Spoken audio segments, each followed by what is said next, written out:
And Carroll, come on up.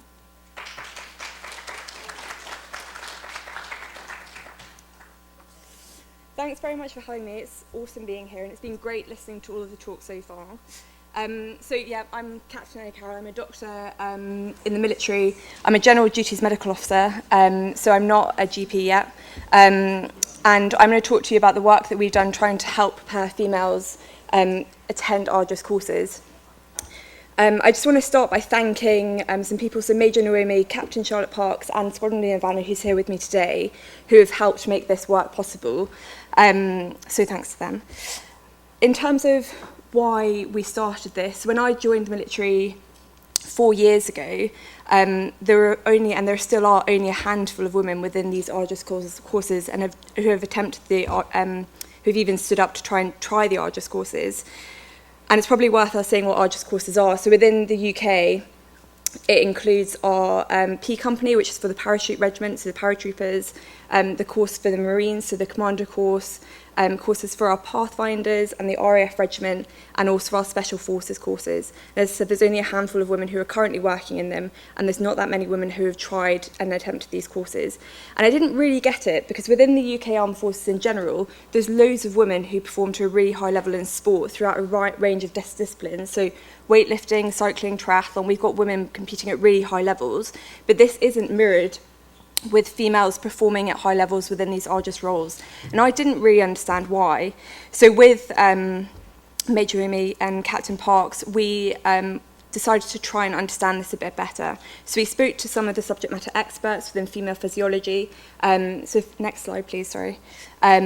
So within Army Health and Performance, so Professor Julie Greaves and Dr. Tom O'Leary, and some of the work that they've done in understanding female physiology and combat roles has been really helpful. So we spoke to them, as well as some of the team in the Institute of Naval Medicine, and then also spoke to some of the females who had passed courses or had attempted them and not passed them, to understand what the barriers they felt were there and why they'd struggled. And we then created a symposium, so kind of like this, but a bit smaller, where we brought females together to try and build a bit of community and educate about the barriers and how we can try and support women to encourage more people to try the courses. Because if no one tries them, then we're never going to get females to pass them. So what I'm going to do over the next sort of 10-15 minutes is just talk through the barriers that we identified and kind of chat through what we're trying to do to support women when they're thinking about passing the courses. So if you go to the next slide, there are 4 different barriers.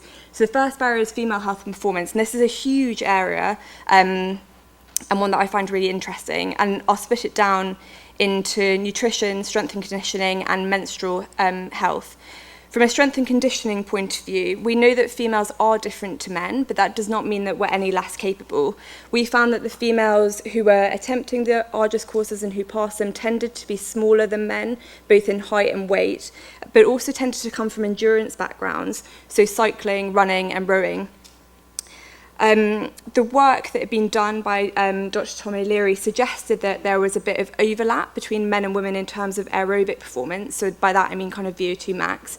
But there were real differences in terms of strength, particular upper body strength between men and women. So women were a lot weaker when compared to men.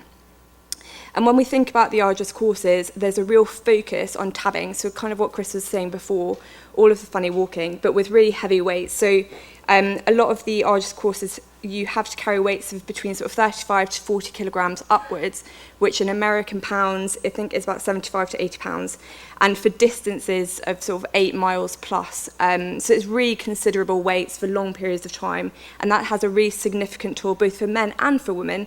But as a woman, when you're smaller, the impact on that weight is much greater. So your metabolic sort of stress is going to be much higher. In terms of how you manage it, it doesn't mean that we can't do it. It just means that we need to understand that that's going to be a challenge, and therefore you need to prepare well for it, sort of 3 to 6 months as a minimum in advance of these courses. And we also kind of noticed that there was a bit of a knowledge gap between men and women in how you prepare for these. So within the men, there's a real, because they've been doing it for years and years, and hundreds of them have passed these courses, there's a really solid knowledge base about how you train well and get stronger in order to pass the courses. And that doesn't exist, unfortunately, at the moment for the women.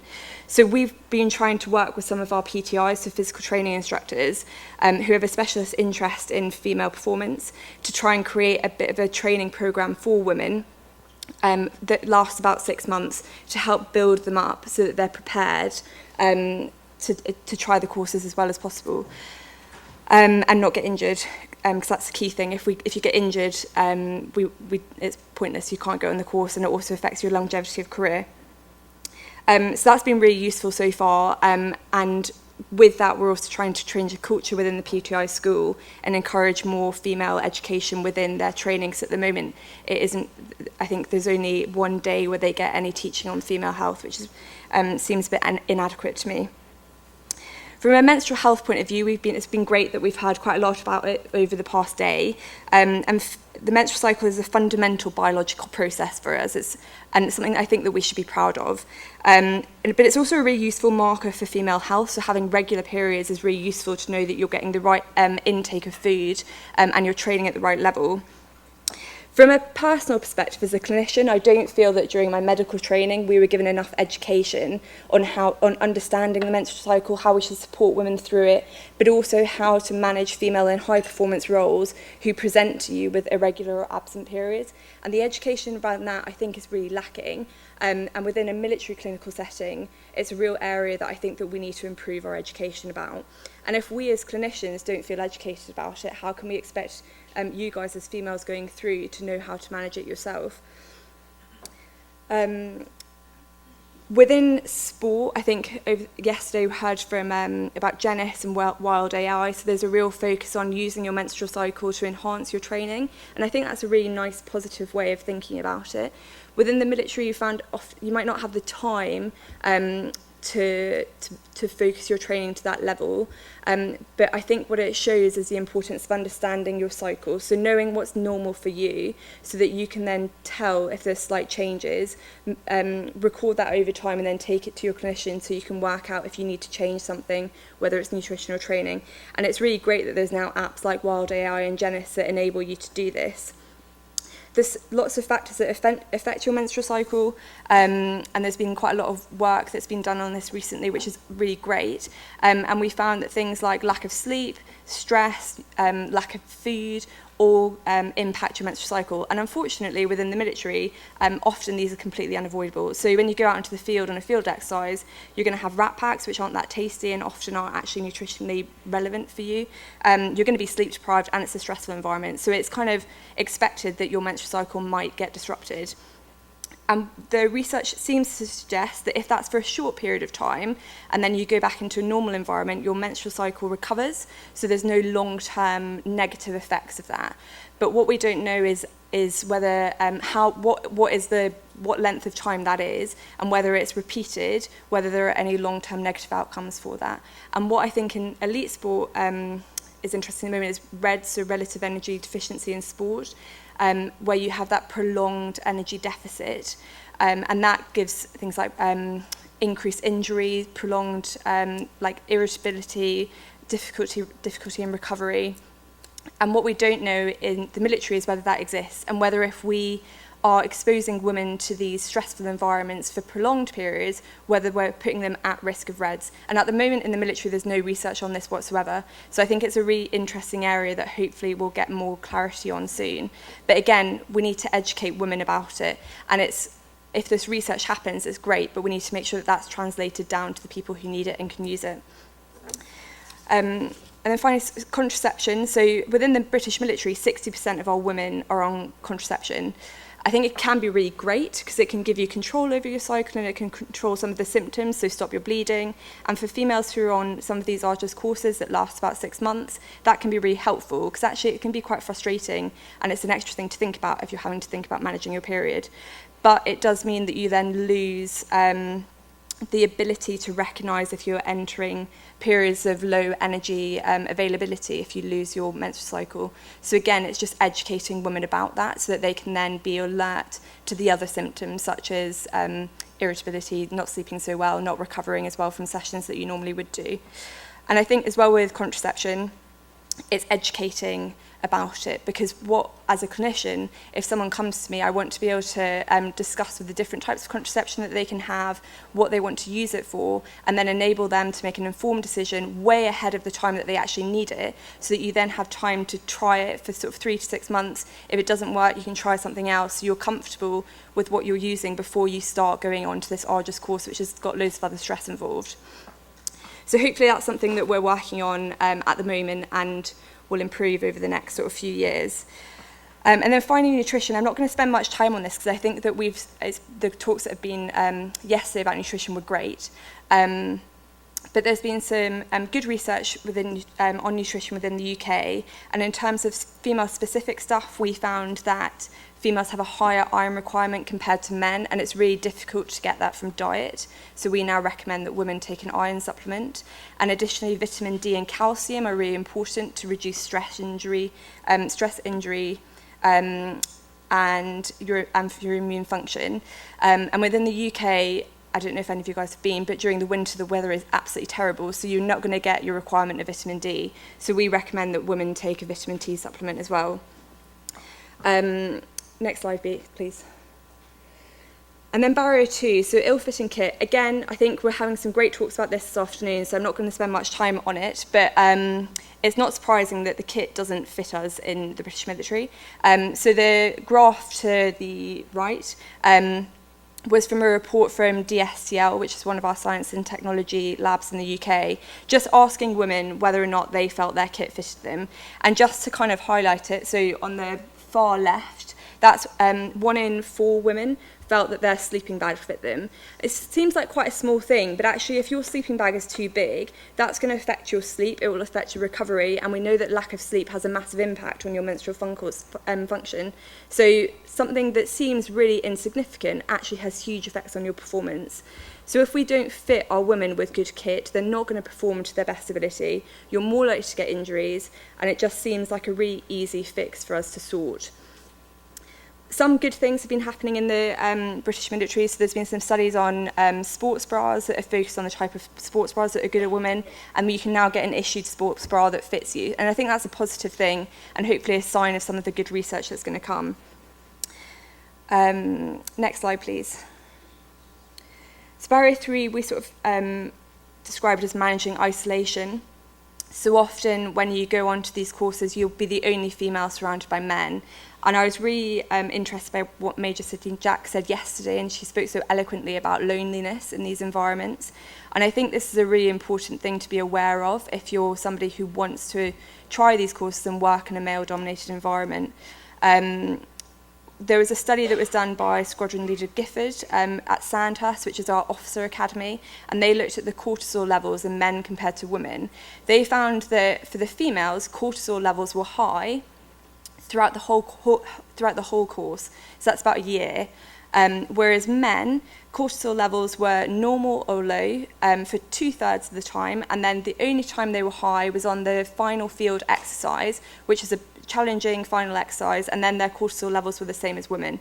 So that kind of is, I think, a really good study at showing that actually we are more stressed most of the time in these environments, and cortisol is your stress hormones, that's going to affect your sleep, recovery, etc., and your performance. How can we try and improve this? So if you're on your own, then it might mean that you have no support network. So I think what Sydney was saying yesterday about having forums where you can talk to people who've been through the same situation as you before and listen to what you're going through and give you advice. And I think that's really important. So it's something that we're trying to improve by having symposiums, creating a community, and making sure that people realise it's not just them and somebody else has gone through it before. And then also the cultural environment. So unfortunately, in some of the areas, there's still quite a poor cultural environment, and trying to improve that by, as we sort of said, bringing men to symposiums like this and encouraging people in senior leadership positions to encourage females to come forward for arduous courses and recognise the benefits that we bring by being in those environments. Next slide, please. And then barrier 4 is military skills. So I took these photographs from the British Army website and have to apologise because you'll notice that they're all men. And unfortunately, that was from the infantry site on the British Army, and it is unfortunately reflective of the amount of females within the British Army infantry at the moment. Particularly for the Special Forces courses, there's a real focus on military skills. And most of the men going for these courses come from infantry backgrounds where military skills are ingrained in your day-to-day roles, so you're really slick at those skills. Whereas the females tend to come from the combat support or combat service support roles like the Royal Artillery, the Med Corps, where you don't really do these skills so much in your day-to-day work. And again, it might not seem like much, but if somebody else has learned, yesterday we heard about those unwritten rules that you pick up from being in that environment. And if you haven't picked those up, like how to pack your kit properly, how to waterproof stuff correctly, what pens work in wet environment, those are little things that just increase your cognitive burden and gives you something else to think about in an already very stressful environment. So again, trying to improve that by engaging with the men who have been through those courses and have that knowledge, but also preparing sort of 6 to 12 months out of these courses so that you can build some of that knowledge base before you start. Next slide, please. So it's a bit of a rattle through of our, the barriers in terms of what we're doing next. So we're currently, Sonia's part of a team which is leading up a female performance section within MAB, which is great news. And hopefully they'll try and take some of the research that's happening at the moment and make sure that can be translated to the women who need it. And what we'd really like to do is create a sort of toolkit for women who are going into these roles that can give them advice on things like strength and conditioning, where you go to look for kit or how you should fit your kit, and like the red flags that you should look out for in terms of your menstrual cycle when you should go and seek help from a clinician. I think it's really important that we have ongoing symposiums to share learning, so it's really great that we were able to come here to hear from you guys and hear what you're doing, but having them in the UK as well, and trying to promote the ongoing inclusion of females in research. We've had so many times over the past sort of 24, 48 hours that females aren't represented in research, and that's true in the UK as well. We're massively underrepresented in research about MSKI, which just seems ridiculous then that we're not getting any information on how to prevent MSKI and what injuries we're actually at risk of when we're putting females into combat environments.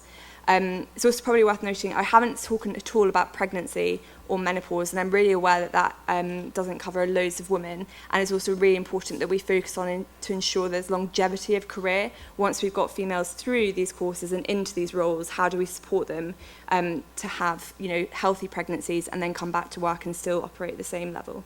So thanks very much for listening, and I really welcome any feedback or comments on how we can improve things in the UK.